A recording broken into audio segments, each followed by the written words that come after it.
The Gina and Maddie podcast. Well, I was so excited to see on socials a couple of days ago that Dolly Parton has done a duet with Sabrina. Sabrina Carpenter, please, please, please. So this song, beautiful song anyway. You don't even have to imagine, I'm going to play it for you in a sec, but what it sounds like as a country song. But what I love about this, I don't know if anyone has seen the video clip. Now, the original clip of the song we're hearing now, it's a pseudo continuation to the story told in the original Please, Please, Please. So the original one, it starred Sabrina's then boyfriend, Barry Keoghan, yeah. He was her criminal lover. And at the end, in the original one, she ties him up and he thinks it's going to get a bit kinky. But at the end of the video, she leaves him there. I don't know if you've seen that video clip. So now, the new version with Dolly. Okay, do you want to hear it? Should we play it? Have a listen. Okay. Please, please, please. I have a fun idea, babe. Maybe just stay inside. I know you're craving some fresh air, but the ceiling fan is so nice. And we could live so happily if no one knows that you're with me. I'm just kidding.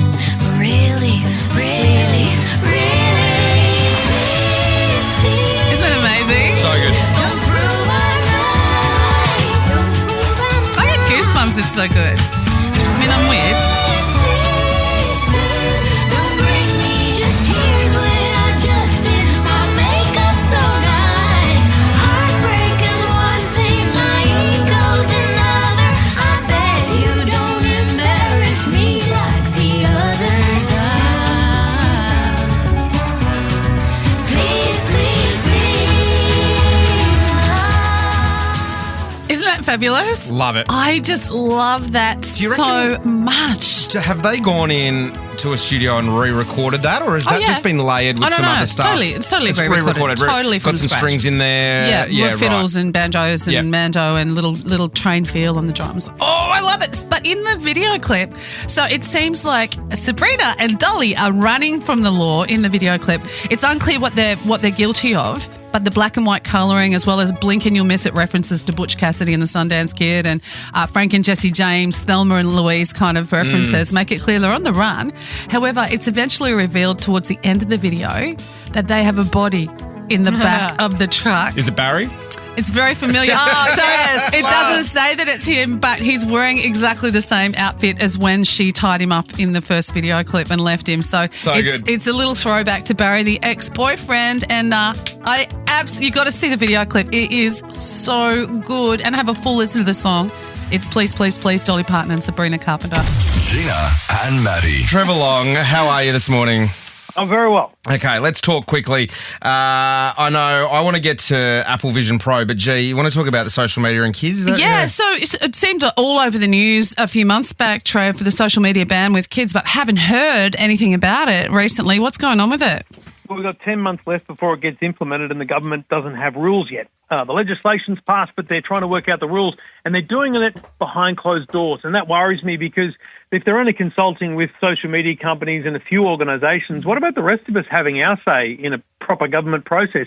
Right now, YouTube is not included in the ban, nor is gaming or messaging apps. And that leaves Roblox, Discord, and, YouTube, I don't know why it's excluded when TikTok's the same as YouTube for a 13-year-old. They're just scrolling through YouTube Shorts. And I did some research on the weekend because a lot of people say it's because YouTube's educational, The kids need it.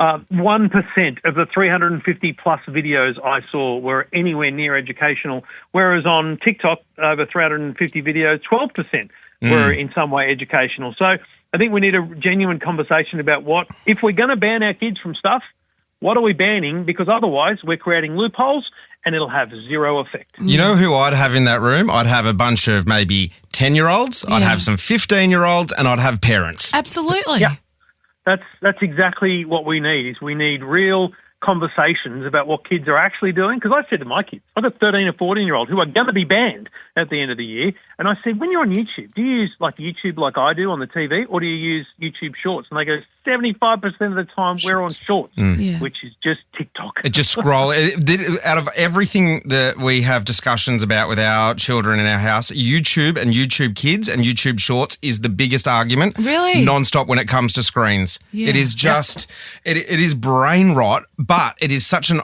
great tool, but it just doesn't get used the right way. Yeah. It is unbelievable. All right, Trev, I could go on forever about that. Apple Vision Pro. Now, these are the big like ski goggles that Apple released that are like they're new. Are we getting new ones? Is that what's going on? No, we're not, but I've been testing something very new within them. So NBA has had an app on the Apple Vision Pro for a while that allows you to sit back and watch in your own lounge room like 5 live NBA games at the same time. So you can choose which one you get the audio of, but they're all in front of you on a big screen split up. But now they've launched this tabletop version, so you could be watching a game, but also in front of you on the coffee table could be a 3D visualization of that game. Real players, movements up and down the court. You can move around it. You can get close and look at them. You can see everything they do. I don't know how they do this, but it's remarkable. You have to see just the pictures and video I did at EFTM.com to understand what I'm talking about. But this is the future of sport. I think this is where, if Apple Vision Pro and these kind of things are going to be successful, we need this kind of integration because as a sports fan, this is really exciting. If you can't get to the game, we want to make the at-home experience as good as we can. So, Trevor, when you're putting these Apple Vision Pro goggles on, it's not like just putting 2 screens over your eyes and you're blocked out from the rest of the world. You can actually still be in your lounge room. You can see through the picture. Is that what you... That's right. Yeah. So if you watch the video I put on TikTok, you'll see my ugly, messy lounge room or office. Because I'm just sitting on my lounge. I can see the world around me. I just happen to put all these windows around me in space. So it's immersive, but also you're present, so you can see who's around. Like Minority Report kind of gear. Yes. Trevor Long, and we might also be able to see Kyrie Irving playing for the Boomers when you're watching through those How goggles. good would that be in the next Olympics? Which is Let's odd go all in itself. Give that man citizenship. Trevor Long, I will chat to you again this time next week. And like Trev said, you can check out all the best reviews and all the best tech on EFTM.com. Trev, have a great day, mate. Talk to you next week. The Gina and Maddie Podcast. For more great comedy shows like this, head to novapodcast.com.au.